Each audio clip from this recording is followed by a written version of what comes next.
Morning, everybody. Our speaker today is Barrie McKenna. Barrie was a Globe and Mail columnist, correspondent, and business writer for over 30 years. Before that, he was a magazine editor and a writer at the Financial Post. His areas of expertise include trade, economics, public policy, and most interesting of all, Canada-U.S. relations. Over his career, he's worked in Montreal, Ottawa, Toronto, and Washington, D.C., where he covered the United States for the Globe from 1997 until 2010.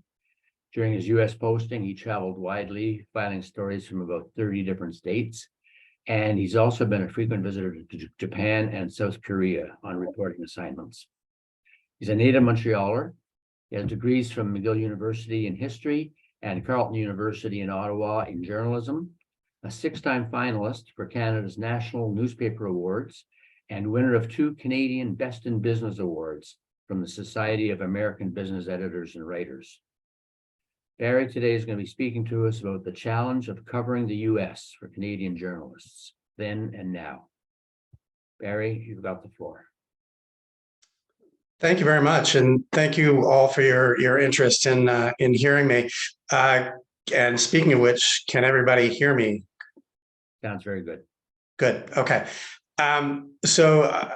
My father, who unfortunately is no longer with us, would have been thrilled that I was talking to the Rotary Club, because he was a longtime member of the Rotary Club of Montreal. He was on the executive for many years, and it was a huge part of his life while he was working and early in retirement. One of the things that he was most involved in was a scholarship program where they funded a scholarship to bring in at least one foreign student a year to study at Montreal universities. And both my father and my mother sort of embraced this challenge as the welcome wagon for these students. And they took a number of them into their lives, inviting them out to dinner, showing them the city, showing them as much of the country as they could, taking them up to the Laurentians where they had a home.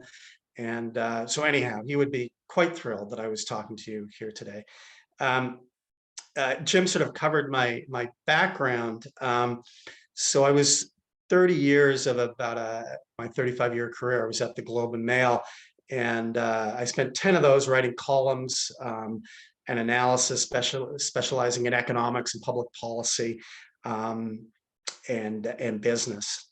And prior to the final 10 years in Ottawa, I was in Washington, D.C. for 13 years. And those years spanned a pretty good breadth of history. I went there when Bill Clinton was the president, then George W. Bush came in for 2 terms, and then Barack Obama.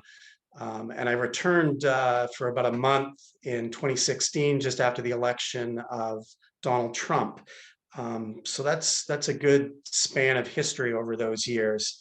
And I retired from the Globe at the beginning of the pandemic. I wanted to spend a little bit more time and get away from the sort of 24/7 demands of working for a newspaper, which had become pretty relentless after newspapers went all online. And I really wanted to do lots of other things with my time, but I'm still working part-time. I do work for a number of clients, including the Business Council of Canada, the Institute of Corporate Directors, their magazine, the Mars Discovery District in Toronto. That's a tech small business incubator in Toronto, and also the Greater Toronto Airport Authority, which runs Canada's largest airport. What I really want to talk about today is, beyond the challenges of covering the United States, is sort of what has happened to the United States since I left. Things seems to have gone badly off the rails. I don't think it's my departure that caused it, but I have identified sort of 3 key themes that have really changed the tone of politics and have permeated sort of every level of society in the United States. And as Canadians, I think these are things that we should be aware of. Number one is growing U.S. isolationism. And coupled with that is a rise in anti-immigrant sentiment. They kind of go hand in hand.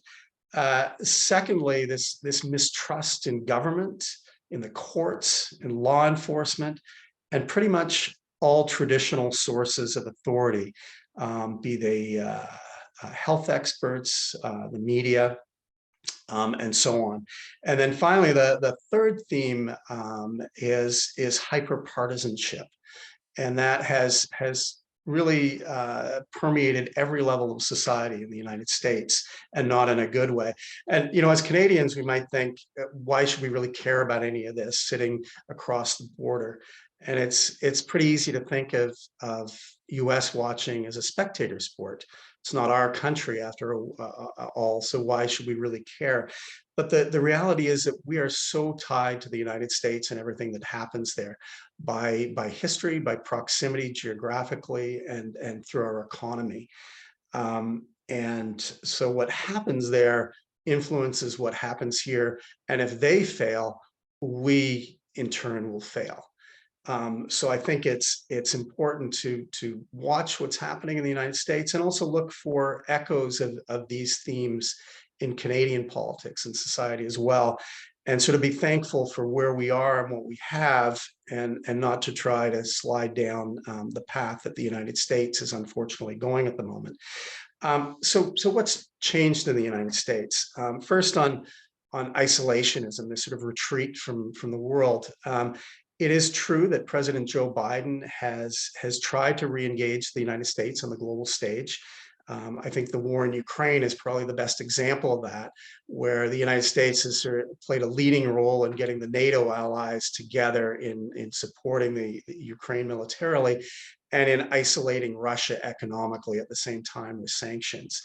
But I think it should be understood that support in the United States for that action in Ukraine, and whatever the next sort of global crisis, global hotspot will be, is not open-ended, and it's not particularly strong, and it's not particularly well underpinned by U.S. public opinion.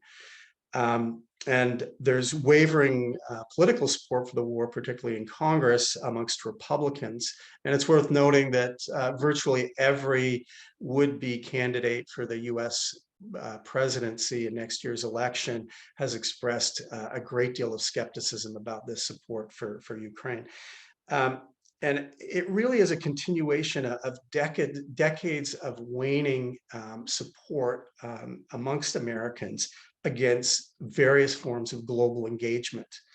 And polls consistently show waning support for things like freer trade, for immigration reform at home in the United States, and for key global institutions that are very important to Canada and a lot of other countries: the United Nations, the World Trade Organization, the International Criminal Court.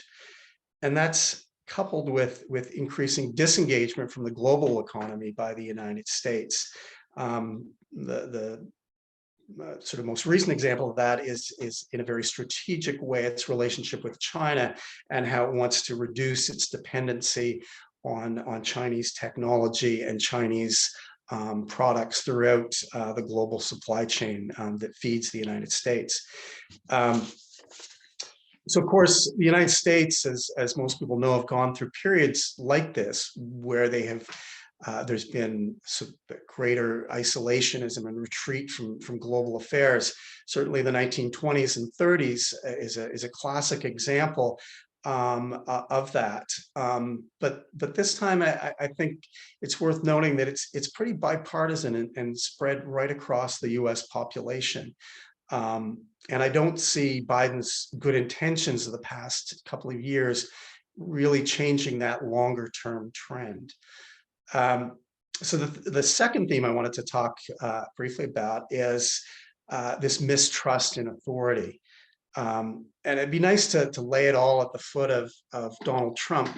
And he's been a part of it for sure, but he's clearly tapping into a sentiment that was there on the just beneath the surface and waiting to come out. And Trump is a master of grievance politics. And he's been successful because he's really tapped into a range of feelings that are out there in the US population, be it economic inequality, be it unchecked flows of immigrants into the United States, about crime, about empty promises from politicians, and any number of other grievances. Rural urban is a very big one. The coasts of the United States versus the interior of the United States. People feeling like they don't belong, like the country is changing on them. And he's cleverly redirected all that disparate anger at government, at elections, at the courts, at law enforcement, at scientists, at health experts, at business elites, foreigners, and people like me. And others who follow him have done the same. So the wing of the Republican Party that is staunchly in his camp is following the same playbook. And Trump voters are a frustrating lot. You know, from afar, you look at the United States and you think, how could anybody vote for somebody who's a fraud and a manipulator and possibly a criminal? We'll find out soon enough. Now, the Republican Accountability Group, it's an organization that's opposed to Trump within the Republican Party and has been trying for years to sort of figure out what makes these voters tick, to try and steer them away from this addiction to Donald Trump. And to do that, they've been conducting these weekly focus groups for 4 years now. And the results are sometimes pretty fascinating. Earlier this year, a lot of Republican pro-Trump MAGA type Republicans were ready to move away from Trump.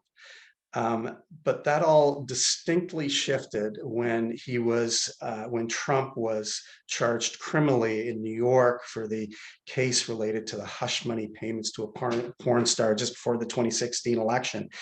And the sort of flurry of legal jeopardy for Trump that has come in its wake has really only steered those people closer towards Trump and away from alternatives. In essence, Trump's grievances have become his voters' grievances about injustice and about rigged elections. And those gripes strike a really strong chord with a lot of mistrustful Americans. And it's, you know, if a former president and a presidential candidate now can be the target of vengeful prosecutors who are motivated by politics, well, why couldn't I, as an ordinary American, sort of goes the reasoning. And recently, the focus group leader in these focus groups asked them, well, you know, who would you trust to investigate Donald Trump and lead an investigation? And the consensus answer of this focus group was nobody in government right now, not the Justice Department, not the FBI, not Congress. And yet they couldn't identify anybody who they viewed as worthy of doing this in an independent way. And unfortunately, that kind of sort of dead-end conspiratorial thinking tears at the things that hold a country together. And nothing short of Trump acting as his own judge and prosecutor would seem to satisfy them. And so in that kind of environment, it's not surprising that Americans are arming themselves to the teeth. Mistrust breeds fear. And since the COVID-19 pandemic, since the beginning of the pandemic, Americans have literally been on a gun buying spree. Firearm sales in 2019 were running at a rate of 1 million guns sold per month. According to the FBI, 1 million guns a month. It seems like, how could you top that? Well, by 2020, it was 2 million guns a month were being purchased by Americans. And there are now 20% more guns than people in the United States. And no country on earth is more armed. And we all know where that kind of buildup leads. More gun deaths, more suicides, more mass shootings. And unfortunately, it would be naive to assume that won't inspire more gun violence in the rest of the world. And so the third theme And perhaps most dangerous is this hyper-partisanship. Republicans versus Democrats, red versus blue states, demonization of whoever is on the other side of your argument. It's a form of tribalism that I don't think we've ever seen in the United States. There's open talk amongst even members of Congress on the expectation of a looming civil war. The country probably hasn't been this divided since at least the Vietnam War. And a quick aside, in the 13 years that I worked in the United States, as Jim mentioned, I probably traveled to more than 30 states, covering elections and doing feature stories around the country. I spent a lot of time in some of the battleground states like Ohio, Pennsylvania, New Hampshire. I covered half a dozen national elections and several political party conventions where they selected their presidential candidate. And I never sensed the kind of gulf between people and the anger directed at the other side that I see now. And it's true that partisanship is nothing new in US politics. It's nothing new in politics in any country around the world. But in the decades since I left, more than a decade since I left, I think it's become a lot starker and more deeply entrenched at every level of politics. It permeates the system from the presidency right down to local school board races and court decisions throughout the country. Read the accounts of any major court proceeding in the United States now, and the media feels compelled to identify the political leanings of the judge, the president that appointed him, or the party that appointed him. That focus on party doesn't happen in Canada. Because we very often don't know the political affiliations of judges in the system, not yet at least. A judge in this country may have biases, as we all do, but I don't think Canadians assume that a judge is a stand-in for a particular party's platform. That is exactly what is happening in the United States. The fact that journalists feel it necessary to identify the affiliations of a particular judge it suggests that they may not be impartial, and the judges may be willing to tilt the scales of justice to one side or another. And in many cases, it does appear that may be happening. Now, partisanship is literally built into the US political system and has been for quite a while, but I think it hasn't been apparent as to how you can manipulate that and how that system is fueling further partisanship and making it more toxic. At the local level, judges are often elected. At the federal level, they're nominated by the president and then approved by the elected Senate. It's an intensely political process. At every level of politics, there are just two parties. There's no middle ground often. And elected officials are continually running for office, and that makes them beholden to their voters, of course. It also makes them beholden to the donors who fund their very expensive political campaigns. Every incoming US president, when they arrive in Washington, makes more than 4,000 political appointments throughout the federal government, most of them in the first year. And that doesn't even count judges. With every new president, the equivalent of a small town moves into Washington and another moves out. Partisanship is even more extreme in the House of Representatives. There are 435 members, and all of them are up for re-election every 2 years. Every 2 years. So in the first term of a president, a member of the House has already gone through 2 election cycles. But that rarely happens that they only stay in the House for 2 years and get turfed out, and that is because of relentless gerrymandering by both parties over decades has carved up the country into distinct red and blue districts. On an electoral map, you could look at a number of districts in states, and they look like a strange octopus or a bizarre geometric shape. And that's because the legislatures at the state level have drawn these districts to squeeze as many of their opponents as possible into a small number of districts while maximizing their own vote. And yes, state legislatures drop federal electoral districts in the United States. It's kind of hard to believe given what happens in Canada, where it's a federally controlled process. And the results are pretty easy to see. In the last US elections in 2022, 84% of US House seats were decided by more than 10 percentage points. That's essentially landslides. So the vast majority of these seats are really quite safe. And most members of the House are more likely to face a challenge from within their own party than they are from without. And the key to winning some of these uncompetitive races is often to appeal to your most engaged, your most emotional voters. And that means running to the extremes. If you're a Democrat, you run further to the left. And if you're a Republican, you run further to the right. And what that produces is members of Congress like Marjorie Taylor Greene. She's a foul-mouthed conspiracy theorist and Trump wannabe from Georgia in a district that hasn't voted Democrat in decades. So as you can see, gerrymandering drives this wedge deeper into the divide between the parties.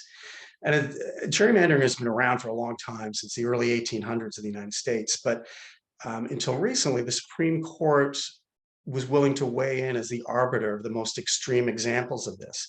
But in 2019, of course, a series of state disputes over gerrymandering came to the Supreme Court, which had just been filled with a new member appointed by Donald Trump, giving the conservative wing on the court the majority. And the top court acknowledged that this kind of gerrymandering it seemed very unjust to Americans. They acknowledged that it was wrong, and yet they said it was up to individual states and not the Supreme Court to police that.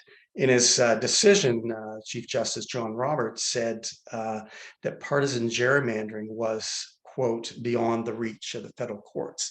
So that seems to entrench this kind of gerrymandering and the idea that it's going to go away anytime soon, and that you're going to reverse what's already happened. It's just not going to be. The split on the court is now with two more appointments since then. It's a 6-3 majority for conservatives, and they're unlikely to backtrack on that decision.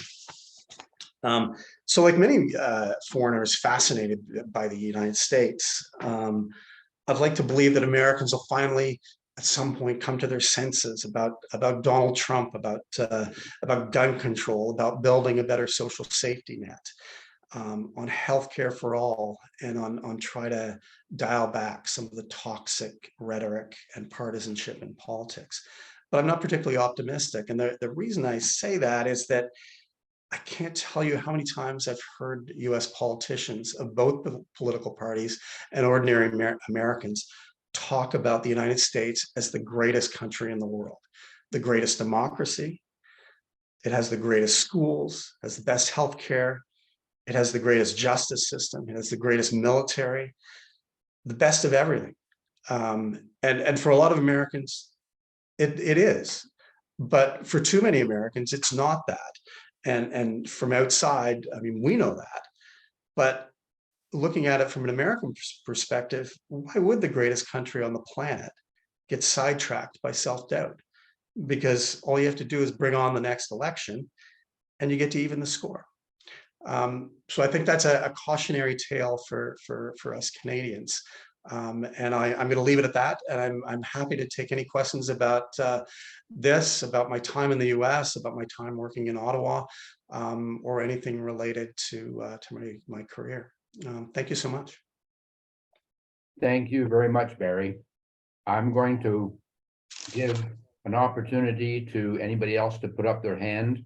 I've got a list of questions here as long as my arm.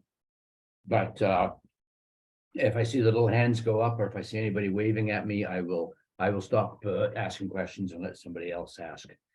My first question, Barrie, is, are we basically not seeing the beginning of the fall of the American empire? I mean, you can certainly trace a lot of this stuff, and if you look through history, empires emerge, they get strong, and they inevitably fall. That said, the country still has a tremendous amount of strength behind it, economic strength in particular, which will have the capacity to sustain it for quite a long time going forward.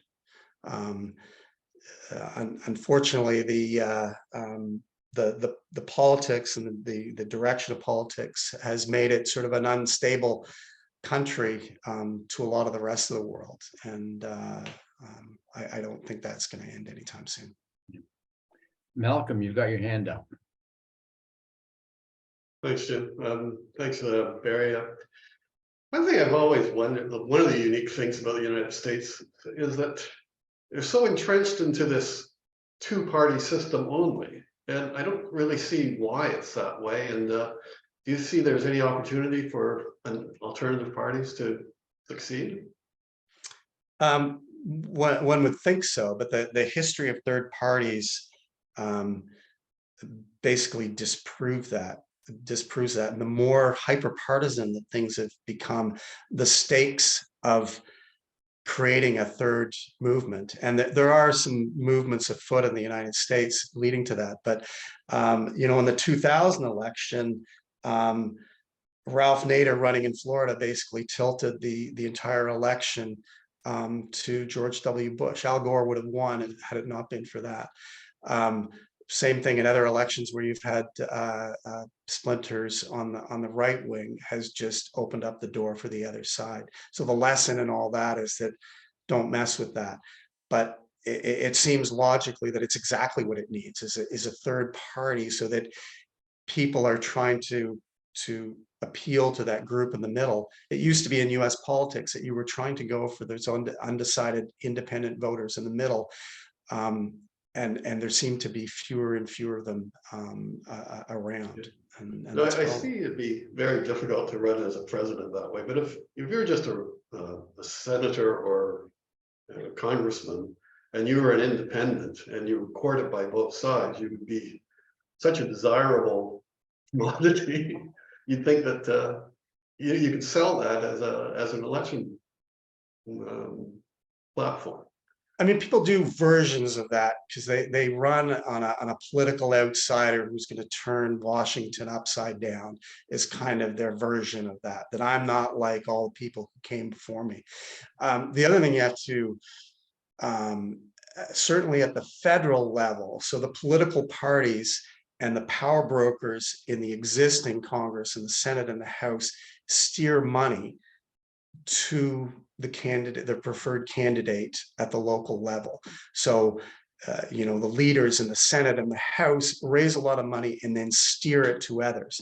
So the parties have tremendous power in financing, which is so critical to getting elected. I mean, you may have that great independent voice, but if you have no money to get it out there, no one's going to hear your voice.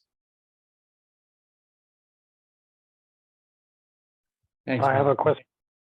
Go ahead, David. Since you lived in the United States and traveled widely in America, what was the level of knowledge of people that you met about Canada? For example, that we're not a republic, that we have 10 provinces, and do they even know what the capital of Canada is? The great thing about the United States is that there's a lot of people there. And you find a lot of people that know a lot about Canada, and you find a lot of people that know nothing about Canada. And really, it's a level of what do they need to know? If you're in the more northern tier states and you have connection to people in Canada, if you travel there, you know a whole lot more. If you live in the southern part of the United States and perhaps don't travel much outside of your country, very little. A reflection of that is when I was working in Washington, when Canadian politicians would come down to Washington, it was a big deal for us. and it was a big deal for them. It was a very small deal to the local media. These things rarely got any attention until something went wrong or somebody slipped up and said something they shouldn't. And that, it's not that they're picking on Canadians and they're not interested in Canadians. They're not interested in much of the rest of the world a lot of the time. And other countries get treated much the same way, unless somebody comes by who has a certain amount of pizzazz as a foreign politician or dignitary and catches the attention.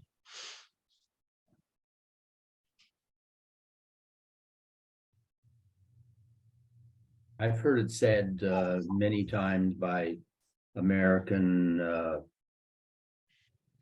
pundits or politicians that one of the problems they have in the United States is their education system. And I say this more from a personal point of view, but I would consider that they are probably the most ignorant people in the world. And by that, I'm simply suggesting not that they're dumb, but they have not been given the information that the rest of the world gets. They only get information about themselves. They don't take world history. Even if you live in Ohio, you learn Ohio history and American history, but you don't learn anything about any other kind of thing. And I think they grow up not knowing what's outside their own country, and ultimately then being afraid of it. And they're brought up like mushrooms. They're fed crap and they're kept in the dark. Well, I think again, like a lot of things in the United States, you can have wonderful healthcare and you can have millions of people without any healthcare. The same goes in education. And it always used to strike me, because I heard people on Capitol Hill at committee hearings talking about the country having the greatest education system in the world. Within a mile or two of the Capitol, there are some of the worst schools anywhere in the United States and probably anywhere in the world. The most dangerous, where education is very poor. At the same time, you go a few kilometers out another direction from the Capitol building, and you have some of the best schools anywhere in the country. So you really get this this divergence of quality of education that runs throughout the country, and that's because funding of public education tends to be much more tied to local property taxes than to overall state taxes. And so rich areas get very good schools, poor areas don't. And that's a huge problem. And as to the sort of level of ignorance of the rest of the world, I mean, yes, I think a large swath of the population is pretty ignorant. I think the same goes in Canada, but I guess our overall sort of middle of our education system is significantly higher than it is in the United States. And as a small country, we tend to be more aware of the rest of the world than a large country with a huge domestic economy. Rod, you got your hand up? Fascinating analysis, Larry. Do you see this partisanship carrying over into Canada? Admittedly, we have 3 or 4 parties as against only 2, but we seem to be moving in that direction, particularly with our new Conservative leader, perhaps, of attack politics instead of trying to work together. Definitely. I mean, that's part of the message that I was hoping to get across, is that really there are echoes of this, and it's not just Pierre Poilievre. I mean, look at Alberta today. I mean, I think you do see this, the strong rhetoric in the language, the blaming the other side, the demonization of your political opponents, and there's definitely more of that in Canada. I think what holds us together in a way is really is Ontario, quite frankly, which has a huge population, and throughout most of Ontario, that sort of extremism doesn't really sell particularly well. And I think you see it with Premier Ford, is that very often he's really uncomfortable challenging and criticizing the federal government. In spite of some of their policies, he could be using that as a wedge, but he doesn't, because it's not going to sell. So I think that helps hold it together. Quebec is obviously unique, and is just it's more generally more to the left than a lot of the rest of the country. But there are definitely echoes of what's going on in the United States, and it's concerning. Thank you.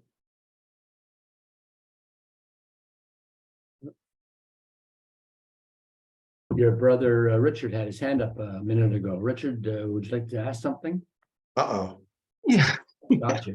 Well, what I was wondering is the U.S. is a very multi-ethnic, multicultural country. So why are we not seeing that awareness of the world and seeing those different perspectives in politics? I think if you look at the sort of demographic makeup of Congress, it is very white and it is very male compared to the House of Commons in Canada, for sure. It has a lot to do with the makeup of the country. So you have parts of the country, particularly the two coasts and the big cities, that are very multicultural and that are much more progressive. And then you have all the space in between in Middle America, where there's less of that, and people live, I think, in more isolated areas. Certainly, where we lived in Washington, there were quadrants of the city that look very different from one another,